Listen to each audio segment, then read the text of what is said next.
এই মুহূর্তে সবথেকে বড় খবর নবদ্বীপে বিজেপি কর্মী খুনের ঘটনায় অবশেষে গ্রেপ্তার এক। নবদ্বীপে বিজেপি কর্মী খুনের ঘটনায় অবশেষে গ্রেপ্তার এক। প্রসঙ্গত বিশ্বকর্মা পুজোর রাতে এক বিজেপি কর্মীকে পিটিয়ে খুন করার অভিযোগ ওঠে তৃণমূল আশ্রিত 4 দুষ্কৃতীর বিরুদ্ধে।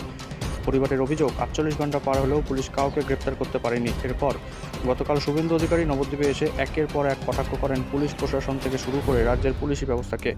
এরপর গতকাল রাতে বীরভূমের সাঁইথিয়া থেকে এক অভিযুক্তকে গ্রেপ্তার করে পুলিশ। তার নাম অরিন্দম মণ্ডল ওরফে ছোট্টু। পুলিশ জানায় বীরভূমের সাঁইথিয়ায় এই অভিযুক্ত অরিন্দম মণ্ডল গা ঢাকা দিয়েছিল। গোপন সূত্রে খবর পেয়ে গতকাল রাতে বীরভূমের সাঁইথিয়া থেকে গ্রেপ্তার করে আনা হয় তাকে। এরপর আজ নবদ্বীপের আদালতে খুনের মামলায় পাঠানো হয় তাকে। বাকিদের খোঁজে তল্লাশি চালাচ্ছে পুলিশ। আরেকবার জানাই, নবদ্বীপে বিজেপি কর্মী খুনের ঘটনায় অবশেষে গ্রেপ্তার এক। প্রসঙ্গত বিশ্বকর্মা পূজার রাতে এক বিজেপি কর্মীকে পিটিয়ে খুন করার অভিযোগ ওঠে তৃণমূল আশ্রিত 4 দুষ্কৃতীর বিরুদ্ধে।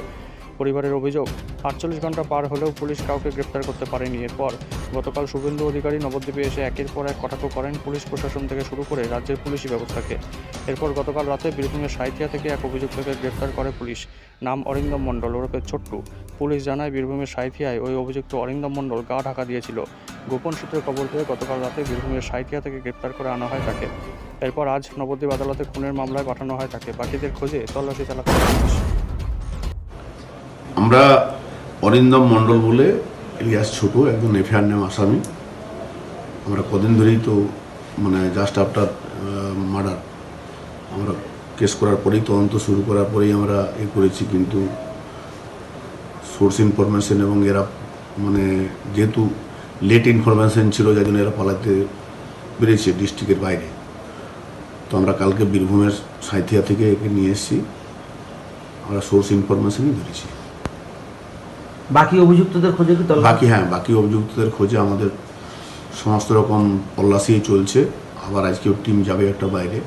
একে কি আদালতে পাঠিয়ে কি পিসি নেবেন? হ্যাঁ, একে আদালতে পাঠিয়ে আমরা 10 দিন পিসি প্রেয়ার করব, যাতে করে, কারণ একে নিয়ে হয়তো স্টেটের বাইরেও যেতে হতে পারে এরকম আমাদের ইনফরমেশন আছে।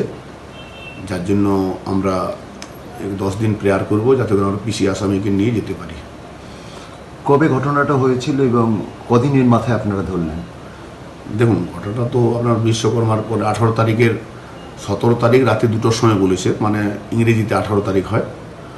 তখন মারধর হয়েছে। তারপরে 19 তারিখ সন্ধ্যার সময় এতে হসপিটালে গেছে। আমাদেরকে 19 তারিখ পরে 19 তারিখ রাত্রিতে আমাদেরকে কমপ্লেন দিয়েছে। আমরা আজকে ধরতে পেরেছি। আমরা ধরে এখন কোর্টে পাঠাচ্ছি, ওতে প্রেয়ার ফর পুলিশ রিমান্ড। প্রাথমিকভাবে পুলিশ কিন্তু বেশ কয়েকটা দিন লেগে গেল কেন নবদ্বীপের যেহেতু স্থানীয়রা?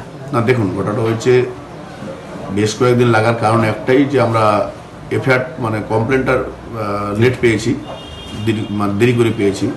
দ্বিতীয়ত, কমপ্লেন দেওয়ার আগেই ওদের নাম প্রকাশ্যে বলে দেওয়া হয়েছে, যার জন্য ওরা আত্মগোপন করতে ওদের সুবিধা হয়েছে এবং আমাদেরকে এই ধরতে একটু ব্রেক পেতে হলো। আমরা সাকসেস হয়েছি। বাকিগুলো আমরা 2 দিনের মধ্যে ধরার চেষ্টা করছি, ধরে দেবো। এদের বিরুদ্ধে কি পুরনো কোনো ক্রিমিনাল রেকর্ড বা কিছু পাওয়া গেছে? না, এখনো পর্যন্ত পাইনি। তবে আমরা সব সার্চিং করে বলতে পারবো। প্রাথমিকভাবে কি জন্য এই ঘটনা ঘটেছে বলে মনে করছেন তদন্তে? দেখুন, প্রাথমিক যেটা পেয়েছি, যেটা বন্ধু বান্ধব সবাই মিলে নেশা করেছে, as per statement of his mother, ডিজ মাদার, এবং তারা বন্ধু বান্ধব এবং সেখানে মারধর হয়েছে, এটা জানতে পেরেছি এই পর্যন্ত। আর বাকিটা তদন্ত চলছে। বাকি যা যা ডেভেলপমেন্ট হবে ওটা আপনাদেরকে জানাবো। ঠিক আছে।